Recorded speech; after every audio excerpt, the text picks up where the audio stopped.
এই জাহাঙ্গীরনগর বিশ্ববিদ্যালয় বাংলাদেশের শ্রেষ্ঠ বিশ্ববিদ্যালয়, কথা বলেন ঠিক কি না? যার নাম বিভিন্ন দেশে ছড়িয়ে আছে, অথচ ওইখানে আজান হলো, নামাজ হলো, মুসল্লিরা নামাজ পড়লো, ছাত্ররা নামাজ পড়লো। যেই সকল ভাইদেরকে তুমি প্রমোট করার জন্য আজকে মিথ্যা কথাগুলো বলে সমাজে বিভ্রান্ত ছড়াচ্ছ, ওই সকল শিবিরের ভাইরাও নামাজ পড়েছে। তাইলে তুমি কাদের কি খুশি করার জন্য কি বলছো? নামাজ নিয়ে যে ব্যক্তি মিথ্যাচার করতে পারে, আজান নিয়ে যে ব্যক্তি মিথ্যাচার করতে পারে, সেই ব্যক্তি কখনোই সভ্য মানুষ হতে পারে না। আলেম তো দূরের কথা, কথা বলেন ঠিক কি না? জোরে বলেন ঠিক কি না? তো এগুলো তো লম্পট, এগুলো লজ্জা শরম কিছু নাই, এত লম্পট এগুলো। কারণ এদের চিন্তা চেতনা সব থেকে নিকৃষ্ট চিন্তা চেতনা।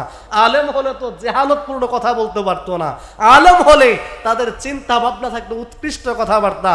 আল্লাহ এই ধরনের জাহেল থেকে, জেহালতপূর্ণ বক্তব্য থেকে আমাদের সমাজকে, যুব সমাজকে হেফাজত করুক, কোন আমিন। আর এই পাগলটারে আল্লাহ হেদায়েত দেখ, জুরে কোন আমিন, আরো জুরে কোন আমিন। এই পাগল ছাগল আমির হামজা এগুলো থেকে আল্লাহ আমাদের যুবক ভাইয়ারদেরকে তাদের ব্রেন হেফাজত রাখুক। কারণ অনেক যুবক তো এই পাগলদের কথা শুনে যেদিকে দৌড় দেয়, কারণ যুবকদের চিন্তা ভাবনা অন্যরকম। আমি আশা করব এই ঘাটিয়ার যুবকরা অত্যন্ত ভালো মার্জিত। কেন? এই ঘাটিয়ারা হলো সুন্নিয়তের গ্রাম, কথা বলেন ঠিক কি না?